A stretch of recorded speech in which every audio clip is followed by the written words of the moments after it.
Bonjour et bienvenue sur Oracle SN pour cette nouvelle vidéo concernant l'actualité politique au Mali. Nous vous avons fait une chronologie des événements allant du premier putsch au second putsch sur la vidéo d'avant et aujourd'hui nous allons faire la seconde partie de cette chronologie allant du second putsch à nos jours. Si vous n'avez pas encore regardé la première vidéo, défilez en bas, vous allez la retrouver. Donc avant de commencer cette nouvelle vidéo, nous allons d'abord écouter le colonel Assimi Goïta et je vous reviens tout juste après.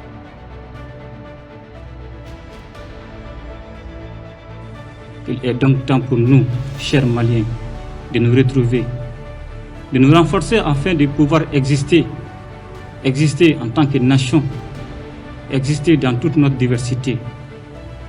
Mes chers compatriotes, je vous demande de rester calme et serein, car nous avons fait le choix d'être sincères afin de prendre notre destin en main, en forgeant notre propre voie. Gardons à l'esprit que le chemin qui mène au bonheur est une voie dure et très dure. Toutefois, avec courage et dévouement, nous allons y arriver. Telle est l'essence de notre hymne national. La CEDEAO et l'UEMOA se sont assumés. Nous en ferons autant. Nul besoin de procéder à des actions de violence. Cela n'a jamais caractérisé les Maliens que nous sommes. Nous avons espéré qu'avant la conférence extraordinaire de la CEDEAO, un examen minutieux serait fait du chronogramme soumis et une période serait donnée pour discuter sur notre proposition avant de se prononcer. Je dois vous dire que même si nous regrettons le caractère illégitime, illégal et inhumain de certaines décisions, le Mali reste ouvert au dialogue avec la CEDEAO pour trouver un consensus entre les intérêts supérieurs du peuple malien et le respect des principes fondamentaux de l'organisation.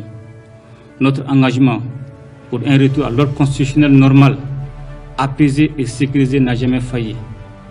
Nous appelons la CEDEAO, une fois de plus, à une analyse approfondie de la situation de notre pays en plaçant l'intérêt supérieur de la population malienne au-dessus de toute autre considération.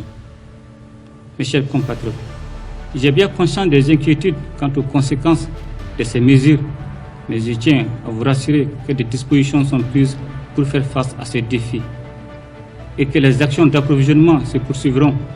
Mes chers compatriotes, depuis que nous avons pris nos responsabilités face à notre destinée, nous avons toujours œuvré pour le bien-être de l'ensemble des populations maliennes dans toute leur diversité et nous continuerons à nous y atteler. Maliennes, Maliens, je ne saurais terminer sans vous exhorter à davantage de solidarité et de résilience face aux nombreux défis de l'heure. Ensemble, nous bâtirons le Mali de demain. Qu'Allah bénisse le Mali et protège les Maliens. Je vous remercie de votre... Nous allons reprendre à partir du 28 mai 2021 lorsque la Cour constitutionnelle proclame le colonel Assimi Goïta président de la transition jusqu'à la fin de cette période en février 2022. Donc le 30 mai toujours, 2 jours après, dans un entretien au journal du dimanche, le président français Emmanuel Macron menace de retirer les troupes de l'opération Barkhane déployées dans le pays si les nouveaux dirigeants maliens cédaient à la tentation de l'islam radical, toujours selon le président Emmanuel Macron. Quelques heures après cette déclaration du président français, la CEDEAO également suspend le Mali de ses rangs et demande la nomination d'un premier ministre civil. Le 1er juin 2021, l'Union africaine, à son tour, suspend le Mali à la suite du coup d'État perpétré en mai par le colonel Assimi Goïta. Le 3 juin 2021, 2 jours après, Paris annonce l'arrêt temporaire et réversible de sa coopération militaire avec Bamako. Quelques 5000 militaires français participant à l'opération Barkhane déployée dans le pays depuis 2014 pour combattre les groupes djihadistes. Les opérations conjointes qu'ils mènent qu'ils mènent avec les forces maliennes ainsi que leurs activités de formation sont toutes suspendues. Le 7 juin, Assimi Goïta est investi à la tête de l'État par la Cour suprême. Il nomme au poste de Premier ministre Choguel Kokala Maïga, le président du comité stratégique du mouvement du 5 juin, Rassemblement des forces patriotiques. Le mouvement du 5 juin regroupe des organisations et des partis d'opposition à l'origine du mouvement de contestation de juin 2020 qui a abouti à la chute d'Ibrahima Boubacar Keïta.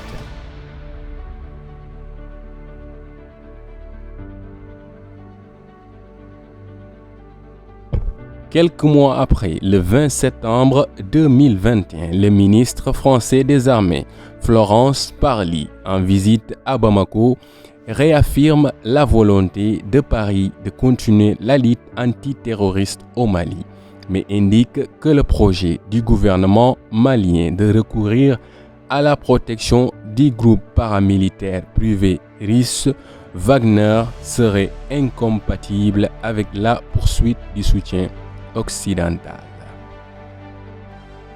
Le 25 septembre 2021, à la tribune de l'Assemblée générale de l'ONU, le premier ministre malien Choguel Kokala Maïga déclare que la nouvelle situation née de la fin de l'opération Barkhane, plaçant le Mali devant le fait accompli et l'exposant à une espèce d'abandon en plein vol, nous conduit à explorer les voies et moyens pour mieux assurer la sécurité de manière autonome ou avec d'autres partenaires. En juin, Paris a annoncé la réduction des effectifs de l'opération Barkhane. Donc, suite à la décision d'Emmanuel Macron de réduire l'effectif de l'opération Barkhane, le Mali a eu recours à d'autres partenaires paramilitaires pour assurer la sécurité de sa population.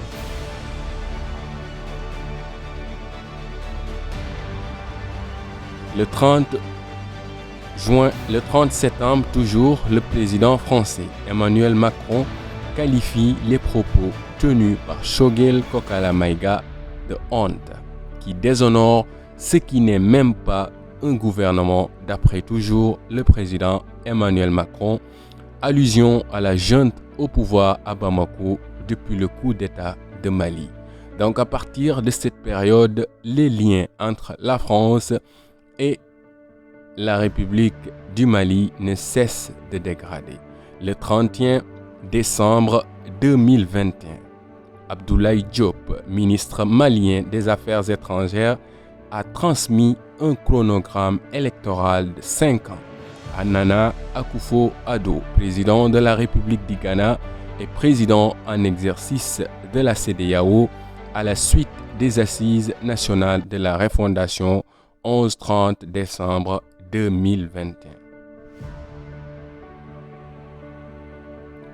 Rappelons ici que la junte avait annoncé faire des élections au mois de février 2022. Donc, à quelques jours de ces élections, la junte a décidé de prolonger leur mandat de transition d'une durée maintenant de 5 ans. Ce que la CEDEAO n'a vraisemblablement pas apprécié. Donc, le 9 janvier 2022, la communauté économique des États de l'Afrique de l'Ouest, CEDEAO, a décidé d'imposer des sanctions supplémentaires contre les autorités de la transition au Mali au terme d'un sommet extraordinaire tenu à Accra. La CEDEAO a en effet annoncé la fermeture des frontières terrestres et aériennes entre les pays de la CEDEAO et le Mali et la suspension de toutes les transactions commerciales à l'exception des produits de consommation essentiels, pharmaceutiques, fournitures et équipements médicaux, ainsi que le matériel pour le contrôle de la COVID-19 et des produits pétroliers et d'électricité.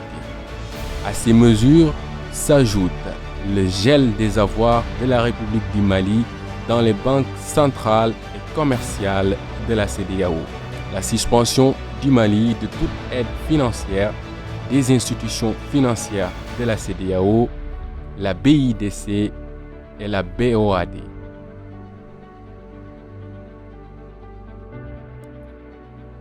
À la suite de ces décisions de la CEDEAO, le peuple malien est sorti en masse pour contester contre cette décision et ainsi soutenir le gouvernement en fonction, c'est-à-dire la junte. Donc, une journée après les suspensions annoncées par la CEDEAO, le 10 janvier 2022, je répète, le 10 janvier 2022, dans un communiqué lu à la télévision par le porte-parole Abdoulaye Idriss Maïga, le gouvernement malien de transition a promis de fermer à son tour ses frontières aériennes et terrestres avec les pays membres de la CEDEAO, de rappeler ses ambassadeurs et a annoncé qu'il se réservait le droit de reconsidérer son adhésion à la CEDEAO et à l'UEMOA. Donc nous allons écouter d'abord le porte-parole du gouvernement Abdoulaye Idriss Maïga et nous allons vous revenir tout juste après. Avant tout propos, au nom de nos plus hautes autorités, il conviendrait de remercier l'ensemble du peuple malien pour son patriotisme. Communiqué numéro 007 du gouvernement de la transition. Le gouvernement de la République du Mali a appris avec stupéfaction les sanctions économiques et financières prises à l'encontre du Mali à l'issue des sommets extraordinaires de la Communauté économique des États de l'Afrique de l'Ouest, CEDEAO, et de l'Union économique et monétaire ouest-africaine, UEMOA, tenu le 9 janvier 2022 à Accra, en République du Ghana. Ces mesures contrastent avec les efforts fournis par le gouvernement et sa disponibilité au dialogue en vue de trouver un compromis avec la CEDEAO sur le chronogramme des élections au Mali. Le gouvernement du Mali condamne énergiquement ces sanctions illégales et illégitimes prises à la fois par l'UEMOA et la CEDEAO, organisation pourtant fondée sur la solidarité et l'idéal panafricain. Curieusement, au moment où les forces armées maliennes engrangent des résultats spectaculaires dans la lutte contre le terrorisme, ce qui n'était pas arrivé depuis plus d'une décennie. Concernant l'UEMOA, un embargo décidé par les chefs d'État et de gouvernement, applicable à un État souverain, constitue une violation manifeste du traité de l'UEMOA et des statuts de la BCEAO, la Banque centrale des États d'Afrique de l'Ouest. En outre, le gel des avoirs d'un État, des entreprises publiques et parapubliques ne saurait être appliqué par la Banque centrale, qui reste un organe indépendant auquel chaque État membre a concédé son droit souverain d'émission. Concernant la CEDEAO, le gouvernement dénonce et rejette les décisions suivantes qui ne sont fondées sur aucun texte communautaire. La fermeture des frontières terrestres et aériennes entre les pays de la CEDEAO et le Mali, la suspension des transactions commerciales entre les pays de la CEDEAO et le Mali, le gel des avoirs de la République du Mali dans les banques centrales de la CEDEAO, le gel des avoirs de l'État malien et des entreprises publiques et parapubliques dans les banques commerciales des pays de la CEDEAO. Le gouvernement du Mali regrette que des organisations sous-régionales ouest-africaines se fassent instrumentaliser par des puissances extra-régionales aux desseins inavoués. Dans les heures à venir, le gouvernement du Mali prendra toutes les mesures nécessaires en vue de riposter à ces sanctions malencontreuses. Le gouvernement du Mali déplore le caractère inhumain de ces mesures qui viennent affecter les populations déjà durement éprouvées par la crise sécuritaire et la crise sanitaire, notamment celle de la Covid-19. Le gouvernement du Mali invite les populations au calme et à la retenue. Face à toute éventualité de déploiement de forces étrangères contre notre pays. Le gouvernement du Mali appelle les forces de défense et de sécurité, ainsi que la population, à redoubler de vigilance et à rester mobilisés. Le gouvernement du Mali appelle à la solidarité et à l'accompagnement des pays et institutions amis. D'ores et déjà, sur la base de la réciprocité, le Mali décide de rappeler ses ambassadeurs accrédités dans les États membres de la CEDEAO et de la fermeture de ses frontières terrestres et aériennes avec les États concernés. Le gouvernement du Mali tient à rassurer l'opinion nationale que des dispositions ont été prises pour assurer l'approvisionnement normal du pays par tous les moyens appropriés. Au regard des violations répétées des textes, principes et objectifs de ces organisations, le gouvernement du Mali tirera toutes les conséquences et se réserve le droit de réexaminer sa participation à ces entités. Bamako, le 9 janvier 2022.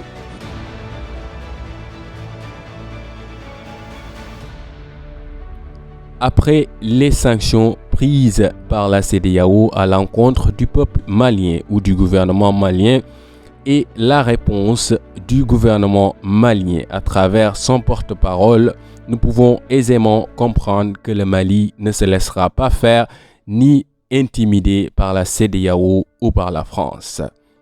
Rappelons aussi que le Mali a un soutien de taille, notamment avec Mohamed Ould El Ghazouani, le président de la Mauritanie, Abdelmajid Tebboune, président de l'Algérie, le colonel Mamadi Doumbia, président de la Guinée, ainsi que de l'opposant sénégalais Ousmane Sonko, ainsi que d'autres personnes comme Alpha Blondy, Kémi Séba, et un soutien de grande taille qui est tout simplement le peuple malien. Avant de terminer cette vidéo qui commence à être longue, nous allons vous expliquer les différents enjeux qui subsistent actuellement sur cette situation au Mali. Donc la première, c'est le peuple malien qui est persuadé que le gouvernement de la transition, à savoir les militaires, sont plus aptes à redresser le pays, car c'est un pays qui est en difficulté depuis des années. C'est un pays qui a connu le terrorisme, la souffrance, la guerre. Donc c'est un pays qui est meurtri et qui a besoin d'un soutien. Et cette population fait confiance à la junte, aux militaires qui sont au pouvoir et qui font jusqu'à présent un excellent travail. Mais cette décision ou bien ce soutien de la population à la junte agace et le président français Emmanuel Macron et les présidents de la CEDEAO. D'abord, le président Emmanuel Macron, pourquoi il est agacé par cette situation?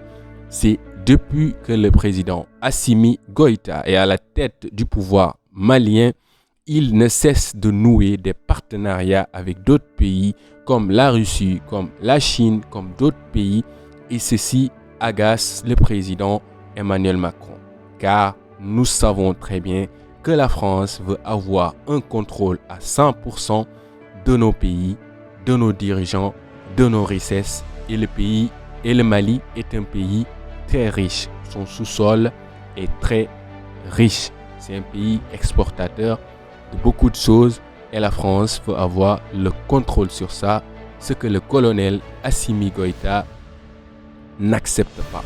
Et c'est ça qui agace le président Emmanuel Macron et lui pousse à faire des sorties ou bien à faire pression sur la CEDEAO. Quant à la CEDEAO, ses présidents élus démocratiquement, ils ont peur. Ils ont juste peur. Ils ont peur d'être renversés par un colonel ou bien un général ou bien un commandant, c'est-à-dire par un militaire. La montée en puissance du colonel Assimi Goïta, de son compatriote Mamadi Doumbia en Guinée et ainsi d'Idriss Déby au Tchad. Donc c'est ces 3 présidents actuellement qui sont élus, on peut dire, par les armes, plus ou moins, fait peur au président de la CEDEAO, aux dirigeants de la CEDEAO. Ils ont peur que ces pays influencent les autres pays et ça, ce n'est pas du tout ce qu'ils veulent. C'est pour cette raison qu'ils font la pression pour que la junte cède le pouvoir. Mesdames et messieurs, merci du fond du cœur de nous avoir suivis, de nous avoir écoutés. J'espère que la chronologie des événements vous a permis de maîtriser et de comprendre la situation au Mali. Nous allons revenir sur d'autres vidéos, sur d'autres pays, sur d'autres cas. L'essentiel, c'est de vous abonner à la chaîne, d'activer la cloche de notification. Ainsi, vous allez pouvoir retrouver toutes nos nouvelles vidéos. Je vous remercie du fond du cœur. Le pouce bleu, ça me va droit au cœur.